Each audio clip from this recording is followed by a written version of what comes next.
Good morning friends, কেমন আছো তোমরা সবাই? আশা করছি নিশ্চয়ই সবাই খুব ভালো আছো।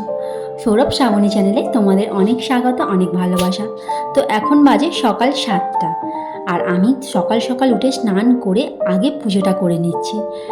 কারণ সকাল সকাল পুজোটা করে নিলে আর কোনো চিন্তা থাকবে না। তারপর রান্নাঘরে ঢুকবো, আর রান্নাঘরে একবার ঢুকে গেলে আর ঠাকুর ঘরে ঢুকতে গেলেই অনেক দেরি হয়ে যায়। তো সকাল সকাল উঠে পুজোটা করে নিচ্ছে। আমার মেয়ে দেখো ওখানে ঘুম থেকে উঠে ও চলে এসছে আমার কাছে। তো দেখেছে আমি ঠাকুরের বাসন মাজছি, আওয়াজ পেয়েছে ঠাকুর ঘরে, তাই জন্য ও চলে এসছে।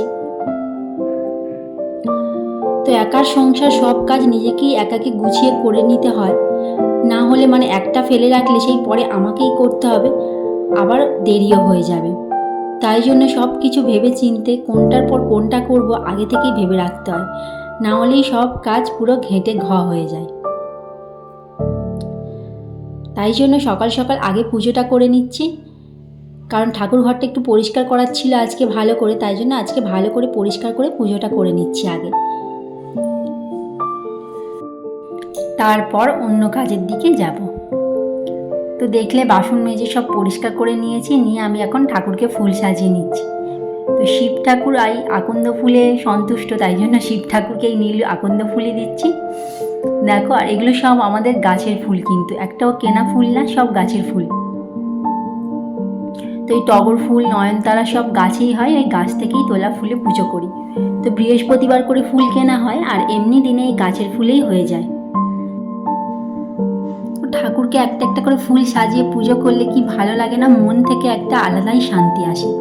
তো ফুলগুলো সকাল সকাল স্নান টান করে সাজিয়ে পুজো টুজো করলে এত সুন্দর লাগে না, মনটাই যেন সকাল থেকে ভালো থাকে।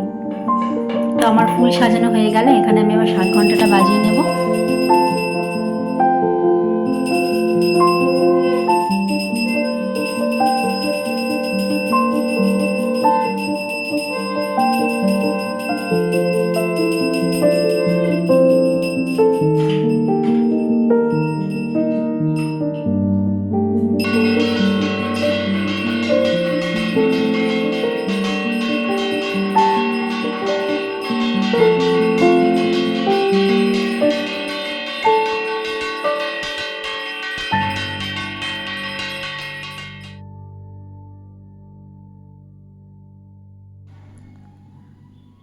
তো পুজো শেষ, দেখো আমি যেইভাবে নমস্কার করব ও সেইভাবে নমস্কার করবে। ঘুম থেকে উঠে চলে এসেছে ঠাকুর ঘরে। তো আমি ওকে প্রদীপের তাপ দেবো, ও আমার দেখো চুলটা খুলে দিল, দিয়ে ও আমাকে ওইভাবেই তাপটা দেবে। আবার ভিডিও করলে আবার লজ্জা পায়, ক্যামেরার সামনে দিতে চায় না। তো যাই হোক, পুজো করা হয়ে গেল, এবার চলে এসেছি সোজা রান্নাঘরে। তো রান্নাঘরে জানলাটা খুলে দিলাম, দেখো কত আলোয় আলোয় ভরে গেল। তো সকালে আমি কিন্তু জামা কাপড়গুলোও কাচাকুচি করে নিয়েছি, নিয়ে এখানে বাসনগুলো গুছিয়ে নিচ্ছি। তো বাসনগুলো গুছিয়ে নিয়ে তারপর আমি রান্না করব। তো এইটা আর একটা যেন কাজ হয়েছে, সব বাসনগুলো এক এক করে গুছিয়ে তোলা। তো এটা আমাদের চা হবে ওটা, আর এই দুধটা দেখো এটা মাম্মার জন্য গরম করব, আর ওই দুধটা জল দেয়া ওটা আমাদের চা হবে। তো আমরা বেশিরভাগ গুঁড়ো দুধেরই চা খাই। তো আজকে যেহেতু দুধটা বেশি আছে, তাই জন্য ওই গোলা দুধেরই চা খাবো, ওই প্যাকেট দুধের।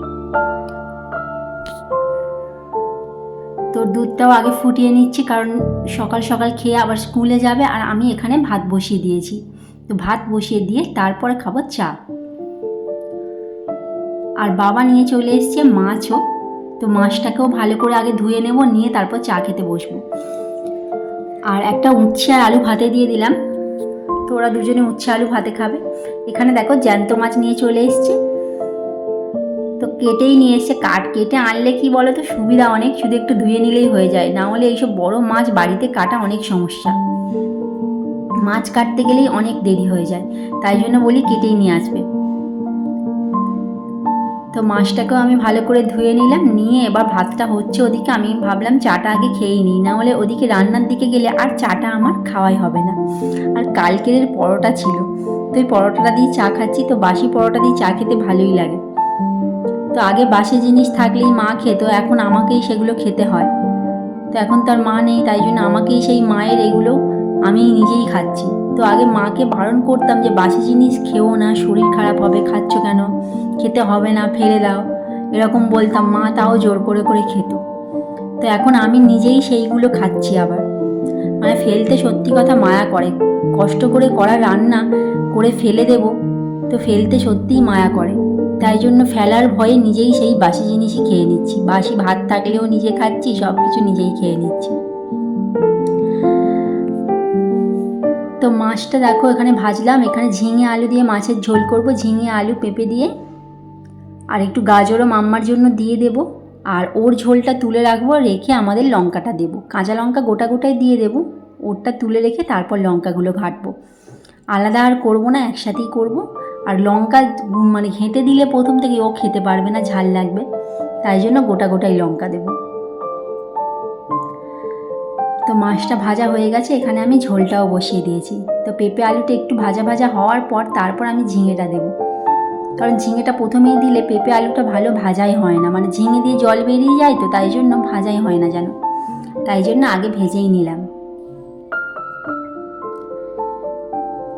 নিয়ে মাছের ঝোল করলাম, তারপর ভাবছি আর একটা কী করা যায় ভেবে ভেবে তারপর দেখলাম কি অনেক গাঁটি কচু আছে, তারপর সেইগুলো আবার গাঁটি কচু আলু কাটলাম, কেটে সেটা আবার একটা তরকারি করলাম। তো এখানে আমার মাছের ঝোলটা দেখো কমপ্লিট হয়ে গেল, এবার একটু ফুটে গেলেই হয়ে যাবে। আর গাঁটি কচু আলুটা আমি এখানে কেটে ধুয়ে নিয়েছি, নিয়ে ওটাও একটু তরকারি করে নিচ্ছি। তো স্নান টান করে নিয়েছি, ওকে ভাত দিয়ে দিচ্ছি, হাফ ভাত খাওয়া হয়ে গেছে, একটুখানি ভাত খেয়ে যায়, মানে একদম না খাওয়ার মতো, দেখলে হাসি পাবে, এত কম ভাত খেয়ে যায়। আর টিফিনটা একটু দিয়ে দিই, সেটা গিয়ে খায়, যাওয়ার সময় একদম কম ভাত খেয়ে যায়। তো টিফিনটা গুছিয়ে দিয়ে দেখো সবজির খোসাগুলো সব আমি গুছিয়ে নিচ্ছি। তো একটা প্লাস্টিকে ভরছি, কারণ আমার অনেক গাছ বসানো আছে, তো এগুলো পচিয়ে আমি গাছে দিই, তাই জন্য এগুলো আর বাইরে ফেলবো না, একটা জায়গায় জমিয়ে রাখি। তো এখানে পরিষ্কার করে নিলাম, নিয়ে তারপর আমি কিন্তু বাবাকেও ভাত দিয়ে দিচ্ছি, কারণ বাবাও খেয়ে নেবে, নিয়ে তারপর আমি পরে টিফিনটা খাবো, মেয়েকে আবার নিয়ে আসবো স্কুল থেকে। তারপর তো টিফিনটা এখানে গুছিয়ে দিলাম, দিয়ে তারপর অন্য কাজ করব। তো সকাল থেকে আগে রান্নার দিকটাই বেশি জোর দিই, কারণ সকাল সকাল রান্নাটাই করতে হয়। দেখো আমার মেয়েকে স্কুল থেকে নিয়ে আসা হয়ে গেছে, আর ও দেখো ওর বাবার টিফিনটা ওই দেবে। তো যাওয়ার সময় প্রতিদিন বাবার সাইকেল চড়বেই, একটুখানি বাবার সাইকেল চড়তেই হবে ওকে।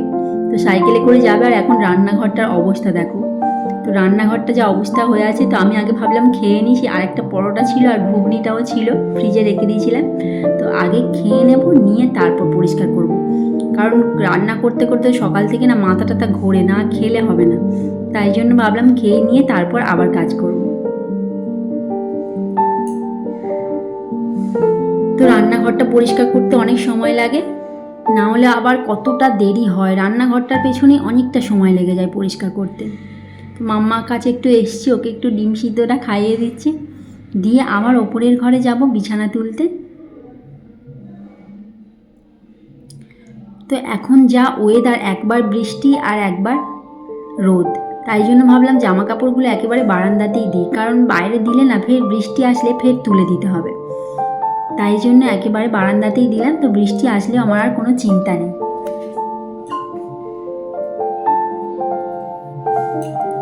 তো এখন এতই আমার কাজের চাপ, যদি আমি 1 সেকেন্ড দাঁড়াই আমার সব কিছুতেই দেরি হয়ে যায়, তাই জন্য 1 সেকেন্ডও মানে দাঁড়ানোরও উপায় নেই, সকাল থেকে উঠে কন্টিনিউ কাজ করে যেতে হয়।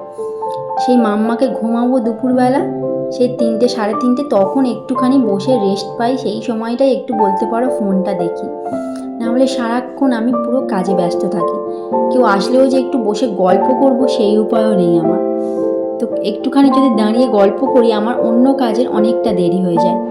তোকে আবার ঘুম পাড়াতে হয়, তারা 2:30 3টের মধ্যে ঘুম পাড়িয়ে দিতে হয়, নাহলে ওরও ঘুম পাড়ানোর সময়টাও চলে যায়, আবার বিকালবেলা আবার উঠতে পারবে না, তো বিকেলে আবার একটু বাইরে ঘুরতে যায়, তাই জন্য তাড়াতাড়ি করে সব কিছু টাইমের মধ্যে আমাকে করতে হয়।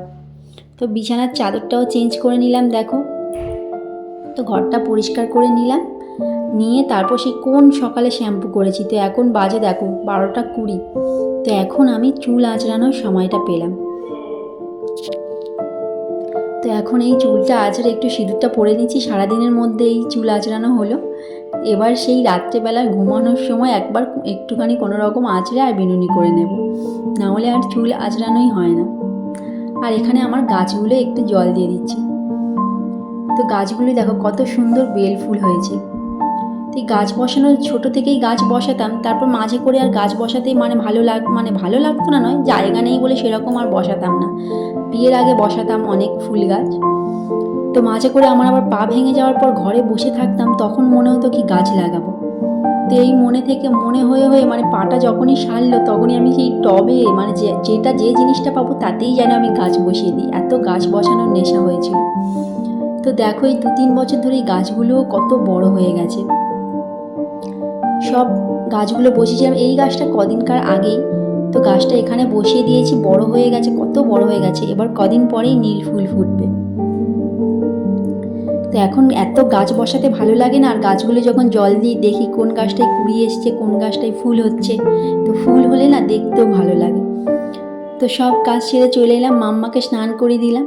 আর এখন কি হয়েছে, ওর খালি বড় টিপ পড়বে। দেখো ও খালি বড় টিপ পড়বে, ছোট টিপ ওর পড়তে ভালোই লাগে না। বল, তুমি বলো। বলো আগে তুমি বলো, আগে হ্যালো তোমার সবাই ভালো আছো, তুই দেখো চ্যানেল দেখো, আচ্ছা বাচ্চা সবাই বল, আচ্ছা বাচ্চা সম্বন্ধু টাটা। তোমরা সবাই কেমন আছো? সমাজ সবাই কেমন আছো? ভালো আছো? ভালো আছো? সবাই ভালো থেকো। সবাই ভালো থাকো, সুস্থ থাকো, চ্যানেল দেখো, আচ্ছা বাচ্চা সম্বন্ধু টাটা। তো এবার আমি মাম্মাকে ভাত খাইয়ে দিচ্ছি, দিয়ে তারপর আমিও ভাত খেয়ে নেব। তো ওকে আমার ভাত খাওয়ানো হয়ে গেল, তো এখন আমিও ভাত খেয়ে নিচ্ছি, নিয়ে তারপর ওকে ঘুম পাড়াবো। এখন মনে হয় 2:30 বেজে গেছে প্রায়। তো আমি সকাল থেকে আবার জামা কাপড় চেঞ্জ করব, তারপর ওকে ঘুম পাড়াবো। হ্যালো বন্ধুরা, তো স্নান খাওয়া দাওয়া সেরে দেখো জামা কাপড় চেঞ্জ করে চলে এসেছি। তো গা ধুলাম, এত গরম কি বলবো। তো গা পা ধুয়ে এখন ঘড়িতে বাজে দেখো 3:15। তো সব কাজ সেরে চলে এসেছি। তো সারাদিন এইভাবেই আমার দিনটা কাটে সত্যি কথা বলতে গেলে। তো 1 সেকেন্ডও বসার সময় নেই, 1 সেকেন্ড যদি দাঁড়ায় তো আমার সব কাজই দিই। তো যেহেতু মা নেই, পুরো সবটা আমাকে একাকে দেখতে হয়, তাই জন্যই এখন এত কাজের চাপ কি বলবো। এত কাজ যে আমি একা নিজে করতে পারি সেটাই নিজেও ভাবি যে আমি কি করে করছি এত কাজ।